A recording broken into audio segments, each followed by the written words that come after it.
Hello,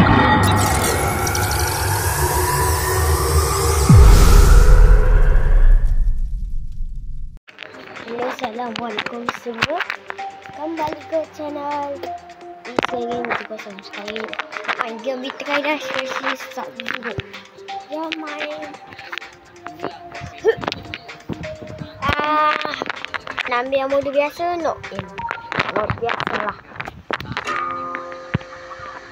Kita kena menang lah game ni. Aku dari tadi tak lepas game ni.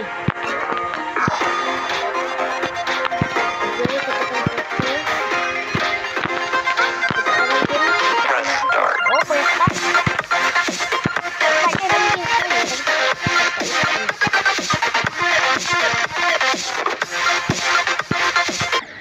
sikit lagi. Sikit lagi dah guys. Level situ dah. Mati dah. Jadi pun level senang tau.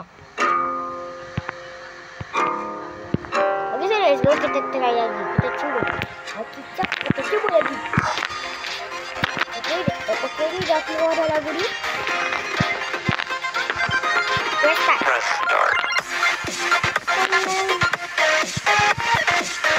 Alamak, aku terlepas. Okey lah, sorry lah guys, iklan tadi. Okay, so jom kita cuba lagi. Aku ingatkan apa tadi? Last iklan. Sorry lah guys, kalau copyright sikit. Nampak iklan. Sorry lah.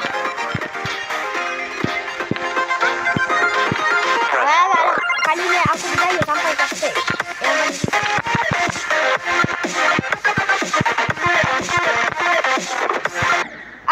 aku tekan.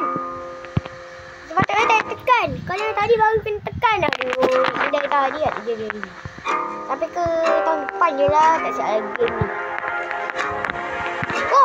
Sebaya buka mati. Fasam betul dah game ni. Aku dah lompat dah weh. Maki cok betul. Kenapa dari tadi ni kalah ni? Aku dah 12 kali dah kesempatan untuk aku. Ni nak tak ada. Ni kesempatan aku. Dia just boleh cuba mai. Mai betul lah. Sorry, aku tak boleh cakap banyak sangat sebab apa game ni susah sangat.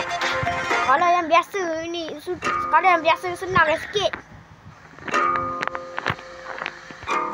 Nanti kalau kita berjaya masuk stage yang paling susah, kita akan game yang Rock End. Kita akan ke Rock End. Rock End macam ni. So lagu dia sedap dulu. Aku dah tekan dah. Kau ni dah kenapa?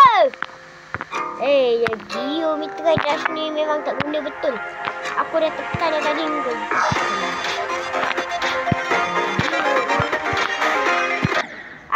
tak tekan ke?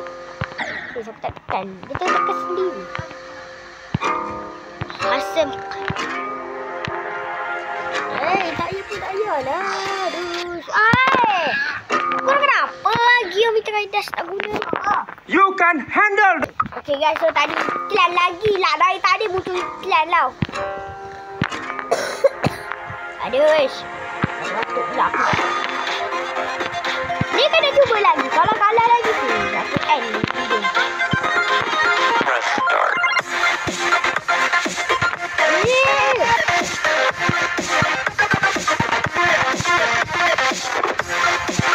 Apa hal? Okay dah lah, kita end